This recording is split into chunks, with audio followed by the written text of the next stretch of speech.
Bonjour à tous, j'espère que vous allez bien.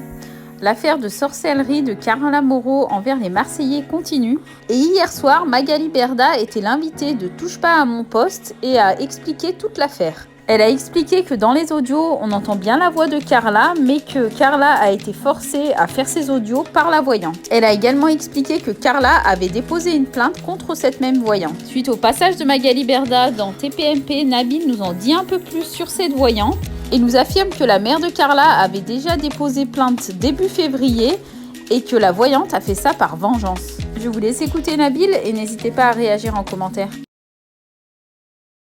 Salam la team, j'espère que tout le monde va bien. Très rapidement, comme vous, je suis toujours en attente. Je reçois beaucoup de messages. Le live, c'est à quelle heure? C'est à quelle heure? Elle m'a pas encore répondu. Même si je sais qu'il y aura le live, elle me l'a promis. Je sais qu'à côté, sollicité de tous les côtés, donc comprenez bien, il y a d'autres personnes qui l'appellent. Je sais que tout le monde n'est pas favorable, euh, tout le monde n'est pas pour le fait qu'elle parle avec moi, ça en dérange certains.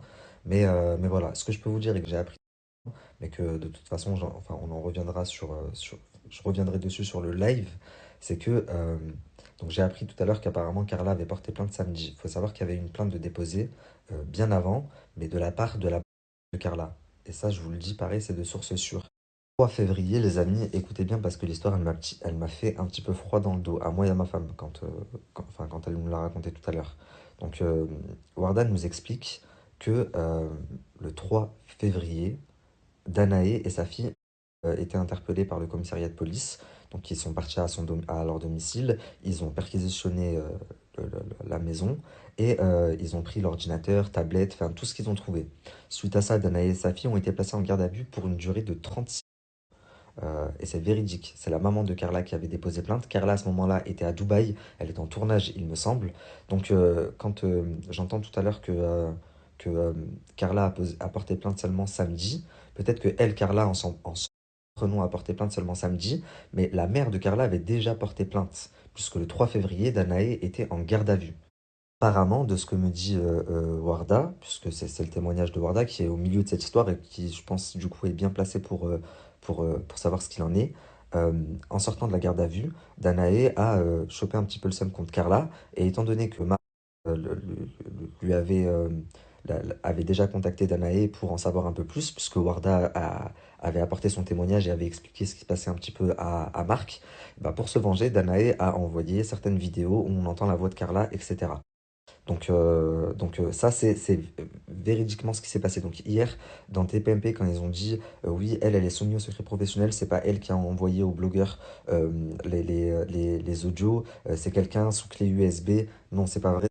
Il les a envoyés à Marc et c'est même pour ça que Marc, je sais pas si vous voyez, mais il descend pas trop Danae. Il parle Carla, Carla, Carla, mais Danae, il la descend pas du tout même. Parce que c'est elle qui lui a donné tout simplement. Maintenant, il y a un hic dans l'histoire. Vous allez me dire, qu'est-ce que Wardal vient faire là? Pourquoi est-ce qu'elle a prévenu Marc, etc. Le hic, c'est que cette Danae, elle a des clients. Excusez-moi, je vais le manger.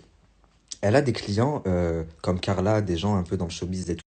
Mais c'est un charlatan. En vrai, elle n'a pas de don. Elle fait croire simplement. Et quand elle a des clients qui sont fortunés, qui ont de l'argent, si elle veut qu'ils reviennent, il faut qu'il y ait du résultat.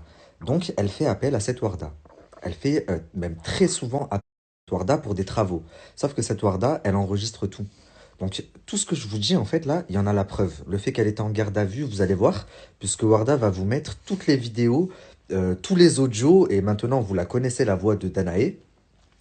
Voir que quand elle est sortie de garde à vue, la première chose qu'elle a fait, c'est appeler Warda en lui disant, écoute, la famille de Carla a porté plainte contre moi, là j'ai des problèmes, il faut que tu jettes un sort à Carla pour qu'elle me laisse tranquille avec... Et je disais, donc elle lui a dit, il faut que tu jettes un sort à Carla pour qu'elle me laisse tranquille avec la justice.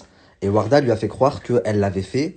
Or, pas du tout, puisque Warda commençait à en avoir marre, que En fait, il y a énormément de personnes qui viennent se plaindre à Warda, en disant, voilà, je me suis fait voir par Danae, elle me doit 24 000 euros, elle me doit 3 000 euros, elle me doit... Donc, Warda n'a pas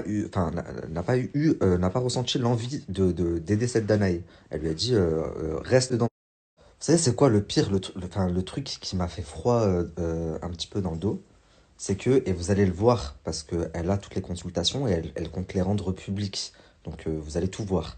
Euh, Lors d'une des consultations, avant que Naë soit en garde à vue, elle demande à Warda de lui prédire un petit peu ce qui va se passer pour elle. Est-ce que je vais être connue, etc. Machin. Ça, vous allez le voir, vous allez l'entendre de vos oreilles. Et la fille de Danae, c'est quelqu'un qui rêve de célébrité. Donc elle fait que de dire à Warda, est-ce que je vais être connue, etc. Et Warda, elle lui répond en gros, tu vas être connue, oui, oui, oui, tu vas être connue, mais on dirait qu'en fait, elle parle de ce qui est en train de se passer là. Tu vas être connue, mais dans le bon sens. Elle lui prédit, je sais pas si c'est une prédiction ou c'est quoi, mais en tous les cas, elle lui donne une série d'initiales. La série d'initiales, je l'ai. Donc, elle lui prédit le 3, le Y, le C, le O et le 8. Et bon, comme ça, au début, j'ai pas trop compris. Et ça, enfin, de toute façon, vous allez avoir les dates et tout. C'était avant qu'elle fasse la garde à vue, avant, publiquement, etc.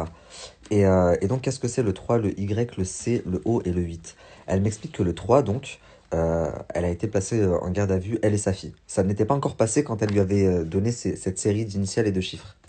Y. Y, pourquoi? Elle m'explique et elle me dit que de toute façon, sur la déposition, etc., le commissaire qui s'occupe de cette affaire, de l'affaire Carla Moreau, etc., il s'appelle Johan. Donc, elle me donne le prénom exact. C, pourquoi C? Donc 3Y, C. C, pourquoi C? Carla Moreau. O, je sais plus ce qu'elle m'avait dit. Et 8, le 8, c'était quand, janvier ou février? Ça a coupé, je disais, elle me dit que le 8 février également, il s'est passé un événement important. Donc je lui demande quoi, et elle me dit, ça va sortir là dans les jours qui viennent, j'attends que eux ils se prononcent, mais j'ai énormément de choses à dire. Euh, ok, très bien. Je lui dis donc, toi tu étais au courant de tout ça, c'est toi qui as prévenu Marc Blatta, pourquoi avoir prévenu Marc Blatta? Elle me dit, dans un premier temps, je t'ai contacté toi. Donc elle me dit la date est exacte. Elle me trouvait plus sur les réseaux, mais elle a contacté ma femme. Malheureusement, comme vous le savez tous, on a eu beaucoup de problèmes de famille ces derniers temps. On a été très éprouvés et je l'ai même pas vu le message en fait. Donc elle a envoyé un message à Marc Blatta. Elle avait déjà eu affaire à lui, rappelez-vous, à l'époque de la polémique, IM a fait de la sorcellerie à son ex-mari, etc. Bah, c'était Warda, la personne chez qui IM aurait, soi-disant, eu des recours un peu bizarres, séduire son ex-mari, patati patata. Donc voilà. Warda, elle m'explique également que dans ce milieu, c'est quelque chose de très très courant, qu'elle a énormément de clients dans ce milieu et que d'autres têtes et d'autres noms risquent d'être éclaboussés très rapidement. Donc c'est je lui ai demandé un live en fait en direct, je lui ai même demandé une interview pour vous dire, puisque, puisque je me lance dans les interviews comme vous le savez, et elle a accepté le live. Elle m'a dit tout à l'heure, ok pour ce soir, ou sinon au maximum demain. C'est ce qu'elle m'a dit. J'espère qu'elle tiendra parole, mais au vu de l'échange qu'on a eu tout à l'heure, parce qu'on s'est eu vraiment 2 heures au téléphone, et je suis encore bouleversé de notre appel et de tout ce qu'elle m'a dit, mais au vu de nos échanges, c'est une personne de parole. Donc voilà, si là, elle m'a pas répondu d'ici 30 minutes, il va faire, enfin, ça va être tard. Du coup, on lancera le live demain. Je l'espère.